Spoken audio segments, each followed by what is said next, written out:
Hello दोस्तों, आप सभी को जय मसीह की स्वागत किया जाता है एक और नई वीडियो में। प्रार्थना कैसे करें, प्रार्थना करने का सही तरीका क्या है मेरे प्रियजनों, आज हम इस वीडियो में डिस्कस करेंगे। आपको पता है प्रार्थना क्यों किया जाता है? परमेश्वर से रिश्ता बनाए रखने के लिए लोग प्रार्थना करते हैं, परमेश्वर से कुछ पाने के लिए निवेदन करते हैं, विनतियाँ करते हैं, अपने पापों के लिए क्षमा मांगने के लिए परमेश्वर से प्रार्थना करते हैं। परंतु प्रार्थना कैसे करना चाहिए, प्रार्थना करने का सही तरीका है क्या आखिर? जैसे कि लोग दूरियां कम करने के लिए अपने रिश्तेदारों से मोबाइल से बातें करते रहते हैं मेरे प्रियजनों, ये सच बात है। उसी प्रकार से परमेश्वर से बात करने के लिए आज मैं आपको 3 स्टेप बताऊंगा जो कि बिल्कुल सरल हैं, वह भी वचन से बताएंगे, वचन पर आधारित हैं। पहला नंबर, धन्यवाद देकर प्रार्थना करें।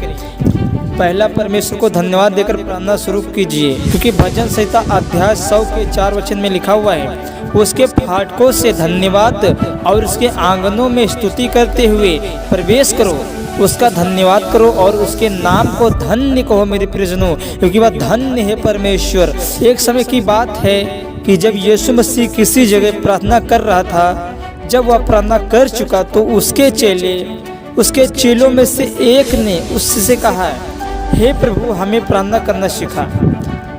तब उसने उससे कहा, जब तुम प्रार्थना करो तो कहो, हे पिता तेरा नाम पवित्र माना जाए, तेरा राज्य आए और हमारी दिन भर की रोटी आज हमें दे और हमारे पापों को क्षमा कर, क्योंकि हम भी अपने अपराधियों को क्षमा करते हैं, और हमें परीक्षा में न ला परंतु बुराई से बचा। अगर आप मत्ती की पुस्तक 6 के 6 वचन में पढ़ोगे तो आप पाएंगे, जब तुम प्रार्थना करो तो अपनी कोठरी में जाओ और द्वार बंद करके पिता से जो गुप्त में है हमारा परमेश्वर, उससे प्रार्थना करो, तब तेरा पिता जो गुप्त में देखता है तुझे प्रतिफल देगा। हमें लोगों को दिखाने के लिए प्रार्थना नहीं करना चाहिए। लोग होते हैं रोडों के किनारे, सड़कों की मेड़ों पर खड़े होकर प्रार्थना करते हैं, तो प्रार्थना करना उनको अच्छा लगता है, परमेश्वर को अच्छा नहीं लगता है मेरे प्रियजनों। परमेश्वर आपके मांगने से पहले आपकी सोच और विचारों को जानते हैं और वह आपको आशीष देगा हमारा परमेश्वर। मत्ती की पुस्तक 6 अध्याय के 5 और 6 वचन में लिखा हुआ है, आप पढ़ सकते हैं बाइबल में पूर्वक। यीशु मसीह इस वचन में कहते हैं कि मनुष्य की प्रार्थना लोगों को दिखाने के लिए नहीं बल्कि परमेश्वर के लिए होनी चाहिए, वरना प्रतिफल की आशा करना व्यर्थ है। ठीक है, हमारी प्रार्थना परमेश्वर के लिए होनी चाहिए, मनुष्यों को दिखाने के लिए नहीं होनी चाहिए। ठीक है, इसलिए कोई प्रभु से उत्तर नहीं चाहता है, प्रार्थनाओं का प्रतिफल नहीं चाहता है, तो अपने घर के अंदर द्वार बंद करके परमेश्वर से प्रार्थना करें। इसका मतलब आपकी प्रार्थना लोगों को दिखाने के लिए नहीं बल्कि परमेश्वर के लिए होनी चाहिए, परमेश्वर के लिए होनी चाहिए जो स्वर्ग में विराजमान हमारा परमेश्वर है। ठीक है, जिससे आपको प्रतिफल मिल सके। मत्ती की पुस्तक 6 अध्याय के 7 और 13 वचन में लिखा हुआ है, पढ़ सकते हैं। जो लोग परमेश्वर को नहीं जानते उनकी नाई आपकी प्रार्थना नहीं होनी चाहिए, क्योंकि वे बेवजह चिल्ला कर बक करते रहते हैं, बहुत बोलकर प्रार्थना करते हैं, या वे लोग सोचते हैं कि परमेश्वर उनकी सुन लेगा बहुत बोलने से। नो, ये गलत बात है। पर परमेश्वर हम सभी के मांगने से पहले हमारे मन की बातों को जानता है हमारा परमेश्वर, इसलिए लोगों को बक करना छोड़कर असली प्रार्थना करना चाहिए। ठीक है, और मैं आपको बात बता रहा हूँ मेरे प्रियजनों, पाप जो है ना प्रार्थनाओं का रुकावट है। मैं आपको बात बता रहा हूँ, आदम और हव्वा थे जिसने परमेश्वर की आज्ञा को तोड़ दिया था। जब परमेश्वर ने हव्वा से कहा था कि तू इस वृक्ष का फल ना खाना, तो परंतु उसने परमेश्वर की आज्ञा को नहीं माना, उसकी आज्ञा को तोड़ दिया था, उल्लंघन किया था, उसकी आज्ञा को नहीं माना, उसकी विधि को नहीं माना, तोड़ दिया, उसने पाप कर दिया और उसने वो फल आदम को भी खिलाया और दोनों पाप कर दिए, परमेश्वर की आज्ञा को तोड़ दिए।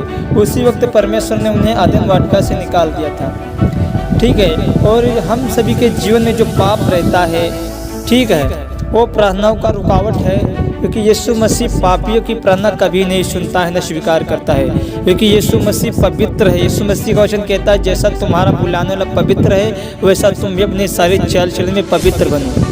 जिस प्रकार से हमारा परमेश्वर पवित्र है उसी प्रकार से हम सभी को भी पवित्र बनना पड़ेगा, वरना दिन रात चिल्लाने से प्रार्थना करने से कोई फर्क नहीं पड़ेगा। आपकी प्रार्थना यहीं पर रह जाएगी, ऊपर परमेश्वर के पास नहीं सुनाई देगी, क्योंकि यीशु मसीह पवित्र है और पवित्र लोगों की प्रार्थना परमेश्वर सुनता है। ठीक है, यदि हम पाप करते हैं, गुनाह करते हैं, यदि पापों में लिप्त हैं, वही दलदल में, कचड़े में अगर हम उसी में लिप्त हैं तो परमेश्वर हमारी प्रार्थना नहीं सुनेगा ना। परमेश्वर पवित्र है, उसका लहू पवित्र है, उसका नाम ही पवित्र है, उसका शब्द ही पवित्र है मेरे प्रियजनों। ठीक है, इसलिए परमेश्वर के पास आने की आवश्यकताएँ हैं और अपने आप पापों को मानना। हाँ, एक बात और मैं आपसे बता रहा हूँ, नंबर 1, यदि हमसे पाप होता है तो पहले परमेश्वर से घुटने टेक के प्रार्थना में अपने पापों की क्षमा मांगना पड़ेगा। अपने पापों की क्षमा मांगना है परमेश्वर से, अपने गुनाहों की तौबा करना है, बोलना है हे परमेश्वर आपका धन्यवाद, आप हमारे पापों को क्षमा करिए, आप हमारे जीवन में आइए। जितने मैंने पाप अब तक लगातार बचपन से अब तक लगातार मैंने जो भी पाप किए हैं, गलतियाँ किए हैं, गुनाह किए हैं, आप माफ़ करिए, आप क्षमा करिए, क्योंकि आप क्षमा के योग्य हैं। यदि हम ऐसा करते हैं, ऐसी प्रार्थना करते हैं, परमेश्वर से अपने पापों की क्षमा मांगते हैं और पश्चाताप करते हैं, अपने पापों से तौबा करते हैं, तो परमेश्वर हम सभी के पापों को क्षमा करता है। वो हमारे पापों को क्षमा करेगा, पवित्र आत्मा हमारे जीवन में आएगा, वह हमारे जीवन को नया करेगा। ठीक है, यदि हम पवित्र जीवन जिएंगे, एक अच्छा जीवन जिएंगे, तो परमेश्वर हमारी प्रार्थनाओं को सुनेगा और उस टाइम पर परमेश्वर अपनी प्रार्थना का उत्तर भी दे देगा। हमें प्रार्थना का वेट करना नहीं पड़ेगा। हम यदि पवित्र जीवन जिएंगे, परमेश्वर की नज़र में पवित्र जीवन जिएंगे, अच्छा जीवन जिएंगे, तो परमेश्वर हमारी प्रार्थना का उत्तर तुरंत देगा मेरे प्रिय, तुरंत देगा। ठीक है, हमें पवित्र रहना है, पाप नहीं करना है, उसकी आज्ञाओं को मानना है जो अपनी व्यवस्था में परमेश्वर ने आज्ञा दी है। ठीक है, प्रार्थना, जब आप प्रार्थना करते हो, प्रार्थना शुरू करने से पहले जो प्रार्थना में वचन शामिल किए जाएंगे, मैं आपको वचन बता रहा हूँ। आगे मैं आपको ऐसे वचन बताने जा रहा हूँ जो आप प्रार्थना में शामिल कर सकते हैं प्रार्थना करते समय। ठीक है, पहला भजन संहिता 66 अध्याय के 18 और 19 वचन में लिखा हुआ है, यदि मैं मन में अनर्थ बात सोचता हूँ तो प्रभु मेरी प्रार्थना ना सुनता, परंतु परमेश्वर ने तो सुना है, उसने मेरी प्रार्थना की और ध्यान दिया है। नंबर 2, भजन संहिता 5 का 3 वचन, हे यहोवा भोर को मेरी वाणी तुझे सुनाई देगी, मैं भोर को प्रार्थना करके तेरी बाट जोहूँगा।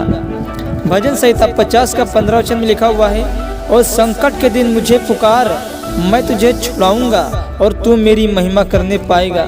यदि आप किसी मुसीबत में हैं, समस्या में, बीमारी में, दुख में, तकलीफ में हैं, तो किसी मनुष्य को नहीं पुकारना है, आपको परमेश्वर को पुकारना है। परमेश्वर को पुकारने की आवश्यकता है। ठीक है, आशा करते हैं छोटा सा संदेश आपको समझ में आया होगा। इस वीडियो को अपने मसीह भाई बहनों के पास दबा के शेयर करें। आप सभी को जय मसीह की गुड लक।